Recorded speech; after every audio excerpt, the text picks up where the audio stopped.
정의를 지키고 떳떳함을 실천한 것을 도라 하고 위험에 맞서 이겨내는 것을 권이라고 한다. 지혜로운 사람은 순리대로 일을 처리해서 성공하지만 어리석은 사람은 이치를 거스르기 때문에 실패한다.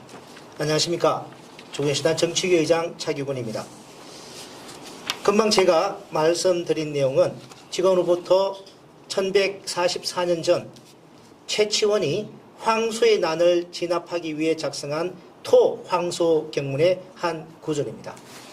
저는 오늘 대통령 권한대행과 경제부총리로서 저지른 헌법 파괴 등의 비위가 너무나도 큰 최상목 경제부총리에 대한 최상목 경문을 작성하였습니다. 최상목 경제부총리의 미국 국채 투자 사실이 드러났습니다. 최 부총리가 밝힌 입장은 법적 문제는 없다입니다. 왜 문제가 없습니까? 이해충돌방지법 제14조에서는 공직자가 직무상 비밀 또는 미공개 정보를 이용하여 재산상 이득을 취득하는 것을 제한하고 있습니다. 경제부총리로서 국민에게 공개되기 전에 각종 경제 전망과 관련된 정보를 보고받고 재산상 이득을 취득했다면 이해충돌방지법 위반 소지가 있습니다. 그러니 법적 문제가 없다고 단언할 일이 아닙니다. 게다가 법은 상식의 최소한입니다. 우리가 바르는 상식이 통하는 사회는 법적으로 문제가 없으면 모든 것이 해결되는 사회가 아닙니다.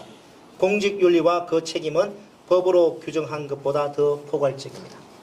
외환과 국제금융정책을 총괄하는 한나라의 경제부총리가 고환율과 높은 금리로 경제 전체가 신음하고 산업에 먹구름이 들이오는 와중에 환차익과 자본이득을 기대하고 다른 나라 국채에 투자했다는 것 자체가 비상식적인 것입니다.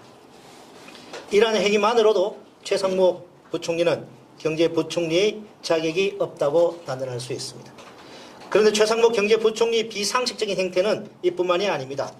최 부총리는 대통령 권한 대행을 하면서 국회가 선출한 헌법재판관 3명 중 2명은 임명하고 40여 재판관은 임명하지 않았습니다. 그러한 결정은 헌법재판소에서조차 위헌이라고 결정했습니다.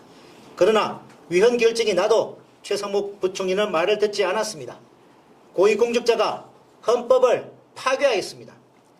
경제사령탑으로서 경제성장률이 1.5%까지 떨어진 와중에 정치적 불확실성을 조장해 경제를 더 큰 어려움으로 몰아넣은 최악의 행태입니다. 경제사령탑이 아니라 경제파괴탑입니다.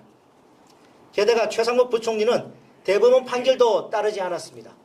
지난 2월 13일 대법원은 언론사 뉴스타파와 시민단체 참여연대 등이 제기한 대통령실 직원명단 정보공개 거부처분 취소 행정소송에서 대통령실 직원명단은 모든 국민이 볼 수 있는 공개 대상 정보라고 확정 판결했습니다. 그러나 당시 대통령 권한 대행이었던 최상목과 대통령실은 확정 판결 이후에도 대통령실 직원 명단을 내놓지 않고 있습니다.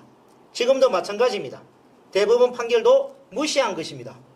최상목 부총리는 헌법을 파괴하였을 뿐만 아니라 법치주의 근간도 파괴하였습니다. 우리 사회의 기본 질서를 훼손하였습니다. 또한 지난해 반복된 세수 부족 상황에서 최상목 부총리는 끝내 추경을 편성하지 않겠다고 버텼습니다. 그 결과 노동자들이 안전을 위해 사용되어야 할 산재기금 1조 6천억 원이 세수 부족을 메꾸는 데 사용되었습니다. 이뿐만이 아닙니다. 의료급여와 기초연금 그리고 기초생활급여 등 취약계층을 지원했어야 할 예산은 1조 원 넘게 불용됐습니다. 경기 침체와 위기 상황에서 민생을 배신한 것입니다. 경제사령탑이라는 고위공직자가 민생을 걱정할 시간에 사적을 이익을 위해 미국 국채 투자나 하고 있었던 결과입니다. 타의 모범이 되어야 할 최고위 공직자가 비상식적이고 위법한 일을 자행했을 뿐 아니라 경제와 민생의 반대편에 서서 사익을 추구한 것입니다. 가히 대한민국 정부 수립 이래 최악의 공직자가 아닌가 싶습니다. 이런 자를 파면하지 않는다면 대체 누구를 파면한단 말입니까? 이런 자를 파면하지 않는다면 어느 누가 헌법을 존중하고 대법원 판결을 따르려 하겠습니까? 이치를 거슬러 법과 상식을 무시한 최상목 부총리에게 이제 선택지는 남아있지 않습니다. 국민 손에 끌려 내려와서 직무유기 등 각종 고발건에 대한 엄중한 형사 책임을 지는 일만 남아있습니다. 조국신당은 헌법을 파기하고 법치주의의 기본 질서를 무너뜨린 최상목 부총리를 반드시 탄핵해 그가 저지른 행동에 엄중한 법적, 정치적 책임을 묻겠습니다. 그렇게 하여 헌법을 수호하고 법치주의의 기본 질서를 바로 세우겠습니다.